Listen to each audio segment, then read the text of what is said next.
G'day and welcome back to Skarvik in the Atlas, and today's little run through is a little bit different than my previous stuff. I'm basically going to try and correct a little bit of the stuff that I've done before on the ramming ship and I guess on the train carriers and some stuff like that.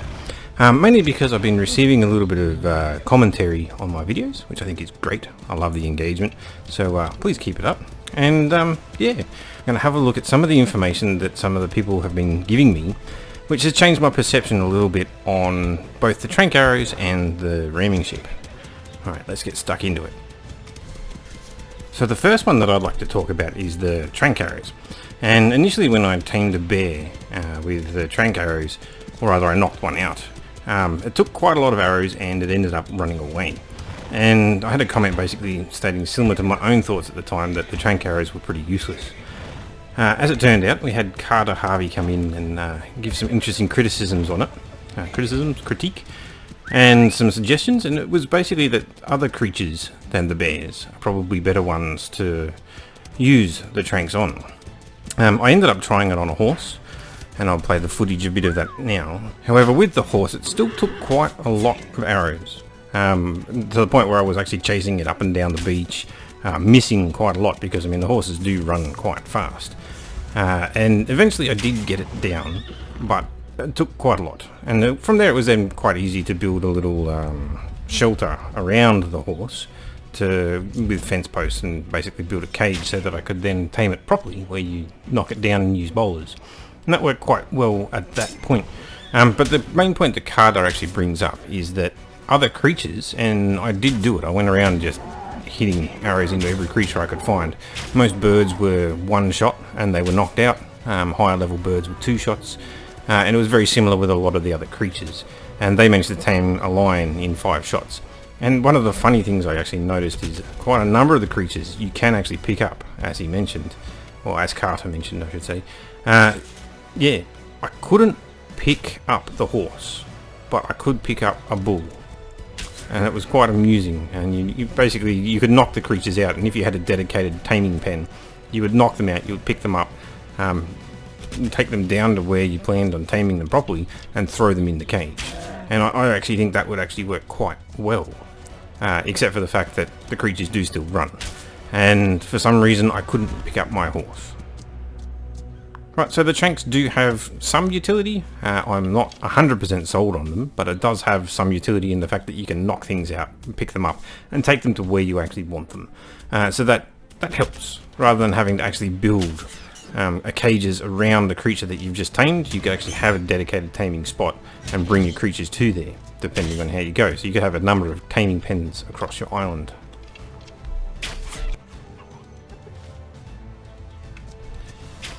The other part to the conversations that I'd had with Carter over the number of videos that I've actually had recently was mainly to do with the automation, and we had an interesting conversation there around yeah, how it's more targeted towards the official, where farming up materials on standard rates is actually quite difficult.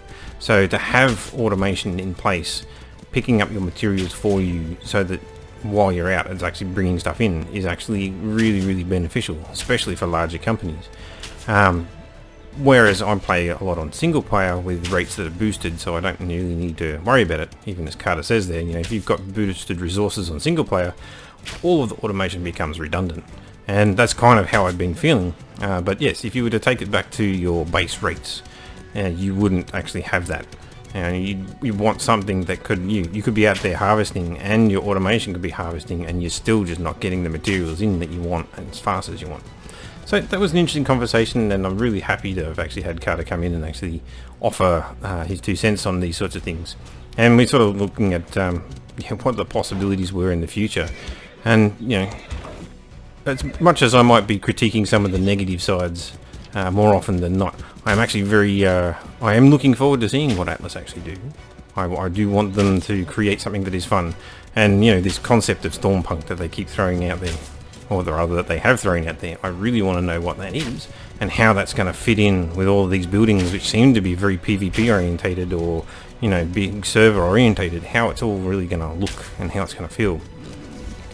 Next up is probably me and how I've actually been approaching the ramming ship. I feel like my last video on the ramming ship was probably a bit rushed, as I managed to get quite a fair bit of critique on my video and a number of comments, and I really do like the engagement, so feel free to jump in and let me know where I might be falling short on my own critique of the game and how you feel it might be better. But Moshman Gaming actually put his commentary down on the ramming galley, and I actually watched a video of his own on that, and he's really quite happy with the ramming galley. And one of the things that hadn't really been considered, and probably should have been, is the cost for what you actually get on the ram. And so you get a ship which is fully kitted out with 20 cannons.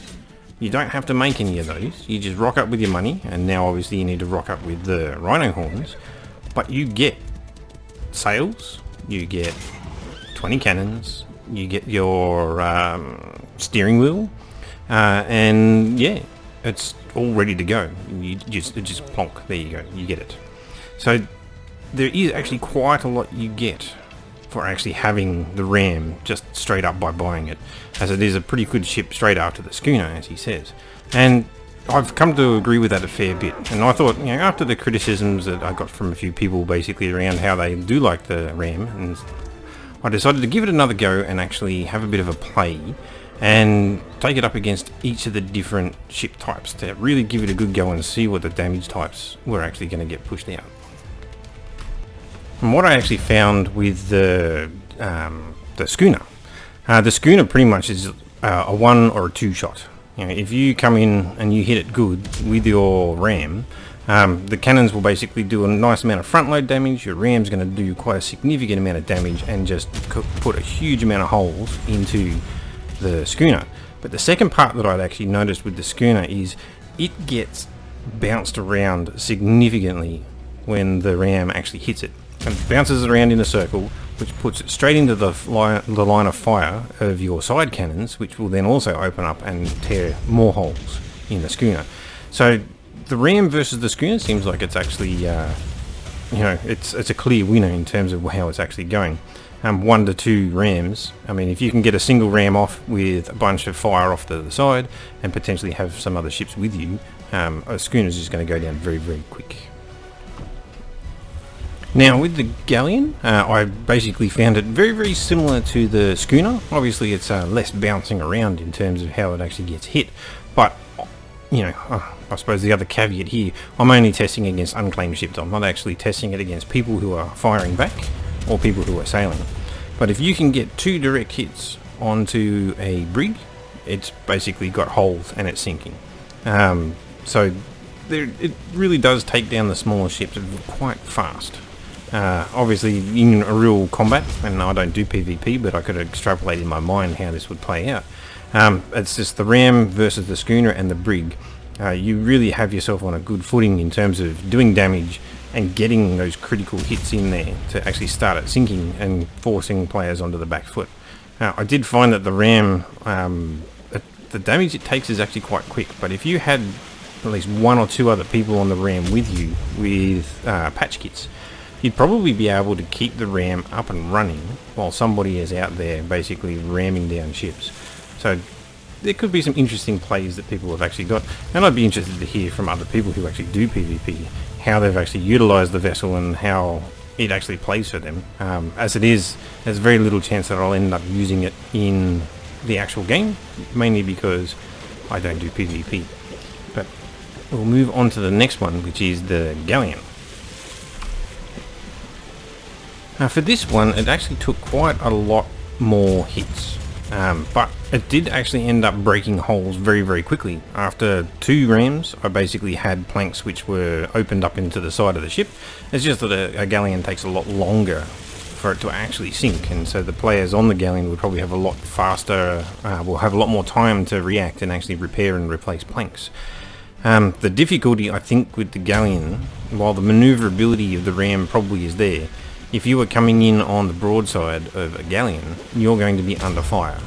So it's probably going to be quite situational how that would end up being used, I suspect. And I also noticed that if you can hit the galleon in the right spot, so if you can actually hit it on the front or hit it on the rear, So the aft or the stern, I guess it is, or the bow or the stern.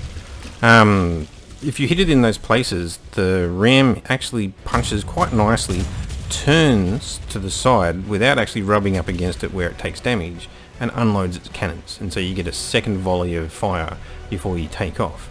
If you manage to hit it dead center, you kind of stop, which is not terrible in and of itself, except for the fact that you're probably in line with the galley's cannons, and that may not necessarily be where you want to be. But in all of this, in all the play around with the galleys, not the galleys, with the ram, I've just noticed that in my previous videos I wasn't doing that much damage. So the recent buff to the damage, and I'd only been doing like 500 damage to the galley, so I suspect that I've always been hitting the wrong angles. And in this one it was clear to see that the damage against the galleon was still just as good, the same numbers as what you would get against the brig or the schooner. So yeah, all up, I guess I would have to rate up my opinion of the ramming galley.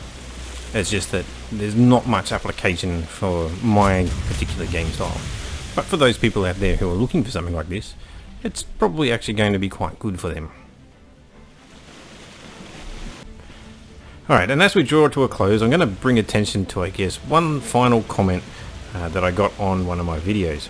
And on the first glance of this comment, I thought to myself it was just, you know, maybe my video hit the recommended track and I got some random coming in just giving me crap again. Because I have had that before, where once you hit that recommended track on YouTube, all manner of people just come in and, yeah, they say all manner of stuff. Normally it gets picked up by the filters and whatever else. But it actually had a slight sliver of someone who's potentially not in that way. The fact that, you know, they obviously picked up on my complaints about Atlas rather than, you know, the 2 seasons of Atlas that I've actually played out, where I played the original map through almost to the... Well, I did actually get up to the ice cave, but I found the ice cave just a little bit too much because I couldn't take teams in there solo. And then I've played through most of the Maelstrom map now, up to the point where I was doing the Power Stones. But with all the latest patches, I've decided to just let it go and wait to see what new content's coming out each week. And I thought to myself, you know, maybe I should go and have a look at some of the videos on the people who have a similar thoughts on the game to me. And I decided to jump off and have a look and see what actually was there. And this is what I found. In the first statement, basically they're saying that they wish people would stop telling the devs what they should or should not put into the game. Mainly around, there's been a lot of people complaining about people living on the free ports and whatever else, and how people should get off the islands and get onto the ocean. And that was one of the stated aims of the devs at the moment, is that they want people to have more ocean play. And then obviously there's the RAM, which we've been complaining about because it has no real PvE application whatsoever. But when you actually consider that if the RAM is a PvP ship, it doesn't need much changes other than potentially a few tweaks here or there. So, you know, the devs shouldn't actually change anything. The rather hypocritical thing that actually then comes out is that he imagines a scenario where he's been sunk by an enemy ship, he swims to an island, he's greeted there where they help him, and so he gets another ship, gets off the island and basically gets back in and has more of a go. That to me is basically going, well, here's my idea of what would be really, really cool. And yet I would have actually put our own videos basically stating that we're not particularly happy with the RAM, and here's what we would have loved to have had instead, falls along the same lines. It's just that their idea is different to our idea. And yes, I don't actually knock the idea that's actually been written down here. I actually think it's actually a nice idea. I actually would love the islands, especially where they've actually put cities onto the islands to actually be populated by NPCs that you could interact with, and I actually think that would be awesome. So to have natives, and they're actually talking about native players here, where players who are actually on islands who actually aren't interested in getting onto the ocean, or at least that's my assumption in terms of what they've written. And there's no reason why none of this is a bad idea. If anything, it's actually, in my mind, there's some good ideas in there. And so to put someone down by stating that, you know, their ideas are bad because they're forcing the developers to go in one direction, but then throwing your own ideas in the ring and saying that this would be good instead, yeah, not exactly the best way to prove a point. And I guess the last point, it's got give me a reason to fight, rather than just, out there to gain money in my trade route. I actually had an interesting idea. I think I maybe even actually said it in one of the other videos. I would actually like the way that you actually gain money via the trade routes is actually through almost like a quest type system. So rather than just sending off NPC ships that go and do anything, I mean, you could have that happening in the background, don't get me wrong. What I would like to see is that someone actually requests a particular trade happens, and there's a certain monetary reward, and you then put up your hand as a merchant vessel to do that trade. And you then have to actually sail that route and defend the goods to the other side. And that, to me, would actually be fantastic. I mean, you don't even have to have it such that there's any kind of NPC-driven thing. This can be purely player to player. And there's people out there who basically just do merchant runs for other players for monetary or even resource rewards. And that actually would be really, really cool in my mind.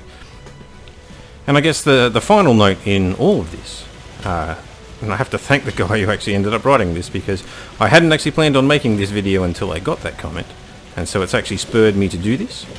Feel free to come by my videos, and if you find that there's something that could be done better in terms of my critique of the game, where I may have actually fallen short, please do feel free to put it in the comments. I try to respond to every comment I can where there's something meaningful to be added. I am willing to take criticism. It's all part and parcel of actually creating this sort of content. And finally, as I imagine there's a lot of people out there, we all want to see Atlas become a really good game. And whether we all have ideas and things that we'd like to see, obviously we don't have control over that. We can give our feedback and our suggestions to Atlas itself, but it's ultimately up to them to develop and implement the ideas that they want to see put into the game, and it's their ability to actually do so that will form what is truly a great game. And yes, once again, thanks for listening in to Scarvig in this rather different Atlas critique video, and hopefully I'll be seeing you soon when there's some new content out. Alright, catch you in the next one.